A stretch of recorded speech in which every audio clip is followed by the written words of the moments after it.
ನಕ್ಷತ್ರ ಚಿಹ್ನೆ ಬ್ರಹ್ಮ ಸಮಾಜದ ಸ್ಥಾಪಕರು ಯಾರು? ಎ. ಸ್ವಾಮಿ ವಿವೇಕಾನಂದರು. B. Rajaram Mohan Roy. C. Debendranath Tagore. D. Swami Dayananda Saraswati.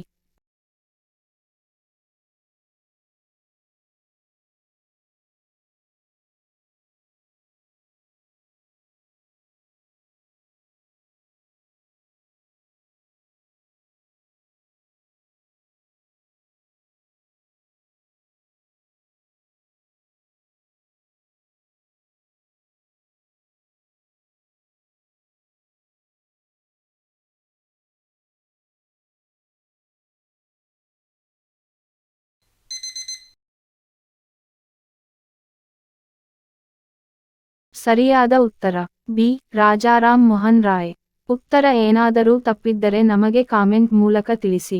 ನನ್ನ ವಿಡಿಯೋ ಏನಾದರೂ ಕ್ಲಿಯರ್ ಇಲ್ಲದಿದ್ದರೆ ನನ್ನ ವಿಡಿಯೋ ಮೇಲೆ ಸೆಟ್ಟಿಂಗ್ ಆಪ್ಷನ್ ಒತ್ತಿ ವಿಡಿಯೋ ಕ್ವಾಲಿಟಿ ಹೈ ಇಟ್ಟುಕೊಂಡು ವಿಡಿಯೋ ಮೊದಲಿನಿಂದ ಸ್ಟಾರ್ಟ್ ಮಾಡಿ. ಹೀಗೆ ಮಾಡುವುದರಿಂದ ವಿಡಿಯೋ ಕ್ಲಿಯರ್ ಬರುತ್ತೆ. ಹೆಚ್ಚಿನ ವಿಡಿಯೋಗಳಿಗಾಗಿ ನಮ್ಮ ಚಾನೆಲ್ ಸಬ್ಸ್ಕ್ರೈಬ್ ಮಾಡಿ, ಲೈಕ್ ಮಾಡಿ, ಶೇರ್ ಮಾಡಿ ಮತ್ತು ಕಾಮೆಂಟ್ ಮಾಡಿ. ನೀವೇನಾದರೂ ಫಸ್ಟ್ ಟೈಮ್ ನಮ್ಮ ಯೂಟ್ಯೂಬ್ ಚಾನೆಲ್ ನೋಡುತ್ತಿದ್ದರೆ ಸಬ್ಸ್ಕ್ರೈಬ್ ಮಾಡಿ ಮತ್ತು ನೋಟಿಫಿಕೇಶನ್ ಬರಲು ಬೆಲ್ ಐಕಾನ್ ಅನ್ನು ಒತ್ತಿ.